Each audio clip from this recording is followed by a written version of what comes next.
ಪ್ರಿಯರೇ, ದೇವರು ಒಳ್ಳೆಯವರು, ಒಳ್ಳೆಯದನ್ನೇ ಮಾಡುವವರಾಗಿದ್ದಾರೆ. ಮತ್ತಾಯ ಪತ್ರಿಕೆ 5ನೇ ಅಧ್ಯಾಯ 47ರಲ್ಲಿ ನಾವು ನೋಡ್ತೇವೆ. ಇದು ವಿಶೇಷವಾಗಿ ನಾವು ನಮ್ಮನ್ನು ಪ್ರೀತಿಸುವವರನ್ನಷ್ಟೇ ಪ್ರೀತಿಸ್ತೇವೆ. ಅದರಲ್ಲಿ ಏನಾದರೂ ವಿಶೇಷ ಇದೆಯಾ? ನಮ್ಮನ್ನು ಪ್ರೀತಿಸುವವರ ಮಧ್ಯೆ, ನಮ್ಮನ್ನು ವಂದಿಸುವವರ ಮಧ್ಯೆ, ನಮ್ಮನ್ನು ಹೊಗಳುವವರ ಮಧ್ಯೆ, ನಮ್ಮನ್ನು ಸನ್ಮಾನಿಸುವವರ ಮಧ್ಯೆ, ನಮ್ಮನ್ನು ಅನೇಕ ಕಡೆ ಕರೆದುಕೊಂಡು ಪರಿಚಯ ಮಾಡಿಸುವವರನ್ನು ನಾವು ಪ್ರೀತಿಸಿದರೆ ಅದರಲ್ಲಿ ಏನಾದರೂ ವಿಶೇಷ ಇದೆಯಾ? ಮತ್ತಾಯ ಪತ್ರಿಕೆ 5ನೇ ಅಧ್ಯಾಯ 47 ನಾವು ನೋಡ್ತೇವೆ. ಇದಲ್ಲದೆ ನೀವು ನಿಮ್ಮ ಸಹೋದರರನ್ನು ಮಾತ್ರ ವಂದಿಸಿದರೆ ಬೇರೆಯವರಿಗಿಂತ ಹೆಚ್ಚೇನು ಮಾಡಿದಂತಾಯಿತು?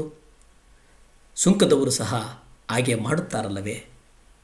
ವಾಕ್ಯ ಎಷ್ಟು ಚಂದಿದೆ ಅಂದರೆ, ಸುಂಕ ತೆರಿಗೆ ಕಂದಾಯವನ್ನು ಸ್ವೀಕರಿಸುವವನು ಅಥವಾ ಕಂದಾಯದ ಅಧಿಕಾರಿ ಅವನು ಅಷ್ಟೇ ಮಾಡ್ತಾನಲ್ಲ.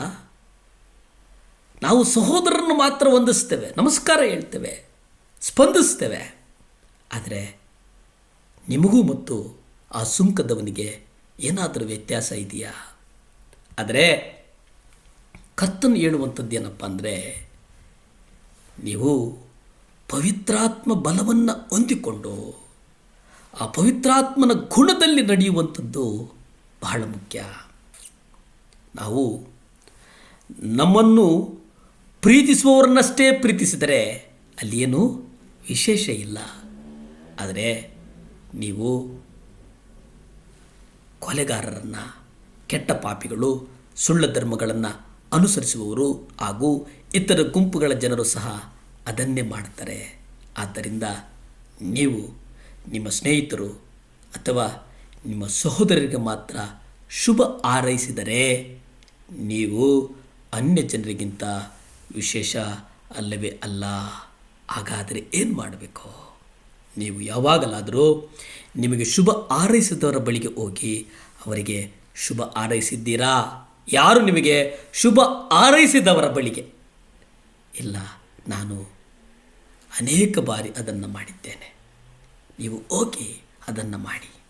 ನಾನು ಕರ್ತನ ಸೇವಕನಾಗಿರುವುದರಿಂದ ಅನೇಕ ಜನರು ನಾನು ಸಾರುವ ಸತ್ಯಾಂಶಗಳ ನಿಮಿತ್ತ, ದೇವರ ವಾಕ್ಯದ ಸತ್ಯಾಂಶಗಳನ್ನು ನನ್ನ ವಿಷಯದಲ್ಲಿ ಅಸಮಾಧಾನಗೊಳ್ತಾರೆ.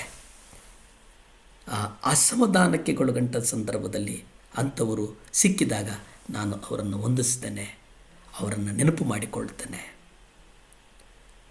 ಯೇಸು ಸ್ವಾಮಿ ಮತ್ತು ಪೌಲನು ಸೇರಿದಂತೆ ಅನೇಕ ದೇವ ಸೇವಕರ ವಿಷಯದಲ್ಲಿ ಜನರು ಅಸಮಾಧಾನಗೊಂಡರಂತೆ. ಕೆಲವರು ರಸ್ತೆಯಲ್ಲಿ ಕಂಡರೆ ವಂದಿಸುವುದಿಲ್ಲ, ಕೆಲವರು ವಂದಿಸುವ ಸಲುವಾಗಿ ರಸ್ತೆಯನ್ನು ದಾಟಿ ಹೋಗ್ತಾರೆ. ಯಾಕೆಂದರೆ ಅದು ಬದುಕು, ಅವರಿಗೆ ಅದು ಬದುಕಾಗಿದೆ. ಆದರೆ ಅದು ನಿನಗಲ್ಲ. ಕರ್ತನನ್ನು ಪ್ರೀತಿಸುವವನು ಸತ್ಯವೇದ ಹೇಳುವ ಹಾಗೆ ನಿಮ್ಮನ್ನು ವಂದಿಸಲು ಬಯಸದಿರುವವರನ್ನು ವಂದಿಸಿ, ನಿಮಗೆ ಅವರ ವಿಷಯದಲ್ಲಿ ಯಾವುದೇ ವಿರೋಧವಿಲ್ಲ ಎಂಬುದನ್ನು ತೋರಿಸಿರಿ ಪ್ರಿಯರೇ. ಯಾವ ವಿರೋಧಿಯೂ ಬೇಡ. ಅದಕ್ಕೆ ಯಾರೋ ಒಬ್ಬರು ಸ್ನೇಹಿತರು ಕೇಳ್ತಾರೆ, ನನಗೆ ಯಾರ ಮೇಲೆ ನಂಬಿಕೆಯೂ ಇಲ್ಲ, ಯಾರ ಮೇಲೆ ಪ್ರೀತಿಯೂ ಇಲ್ಲ, ಯಾರ ಮೇಲೆ ಅಸಹನೆಯೂ ಇಲ್ಲ, ಯಾರ ಮೇಲೆ ದ್ವೇಷವೂ ಇಲ್ಲ. ಹಾಗಾದರೆ ನೀನು ಮನುಷ್ಯನ? ಅದಕ್ಕೆ ನಾವು ಮನುಷ್ಯರು ಮನ್ನಿಸುವಂಥ ಗುಣವನ್ನು, ಪ್ರೀತಿಸುವಂಥ ಗುಣವನ್ನು, ನಿಸ್ವಾರ್ಥದ ಗುಣವನ್ನು ಇಟ್ಟುಕೊಂಡು ನಡೆಯುವಂಥದ್ದು ಬಹಳ ಮುಖ್ಯ ಪ್ರಿಯರೇ. ಮತ್ತಾಯ ಪತ್ರಿಕೆ 5ನೇ ಅಧ್ಯಾಯ 44 ನಾವು ನೋಡ್ತೇವೆ. ನಿಮ್ಮನ್ನು ಹಿಂಸೆಪಡಿಸುವವರಿಗೋಸ್ಕರ ದೇವರನ್ನು ಪ್ರಾರ್ಥಿಸಿರಿ. ಎಷ್ಟು ಚೆನ್ನಾಗಿದೆ ನೋಡಿದೆ. ಆದರೆ ನಾನು ನಿಮಗೆ ಹೇಳುವುದೇನೆಂದರೆ, ನಿಮ್ಮ ವೈರಿಗಳನ್ನು ಪ್ರೀತಿಸಿರಿ, ನಿಮ್ಮನ್ನು ಶಪಿಸುವವರನ್ನು ಆಶೀರ್ವದಿಸಿರಿ, ನಿಮ್ಮನ್ನು ಹಾಗೆ ಮಾಡುವವರಿಗೆ ಒಳ್ಳೆಯದನ್ನು ಮಾಡಿರಿ, ನಿಮ್ಮನ್ನು ನಿಂದಿಸುವವರಿಗಾಗಿ ಹಿಂಸೆಪಡಿಸುವವರಿಗೆ ಪ್ರಾರ್ಥಿಸಿರಿ. ಪ್ರಾರ್ಥಿಸಿಕೊಳ್ಳೋಣ. ಭೂಮಿ ಆಕಾಶಗಳನ್ನು ಉಂಟು ಮಾಡಿದಂಥ ಸರ್ವಶಕ್ತನಾದಂಥ ದೇವರ ಸ್ತೋತ್ರಪ್ಪ. ದೇವರೇ, ನಮ್ಮನ್ನು ಹಿಂಸೆಪಡಿಸುವವರಿಗಾಗಿ ಪ್ರಾರ್ಥಿಸ್ತೇವೆ ಸ್ವಾಮಿ, ನಮ್ಮನ್ನು ನೋಯಿಸುವವರಿಗಾಗಿ ಪ್ರಾರ್ಥಿಸ್ತೇವೆ ಸ್ವಾಮಿ, ನಮ್ಮನ್ನು ದ್ವೇಷ ಮಾಡುವವರಿಗಾಗಿ ಪ್ರಾರ್ಥಿಸ್ತೇವೆ ಸ್ವಾಮಿ. ದೇವ, ನಮ್ಮ ಮೇಲೆ ಸಿಟ್ಟುಗೊಂಡಂಥವ್ರಿಗಾಗಿ ಪ್ರಾರ್ಥಿಸ್ತೇವೆ ಸ್ವಾಮಿ. ದೇವರೇ, ಅವರಿಗಾಗಿ ಪ್ರಾರ್ಥಿಸ್ತೇವೆ, ಅವ್ರಿಗಾಗಿ ಹೊಂದಿಸ್ತೇವೆ ಸ್ವಾಮಿ.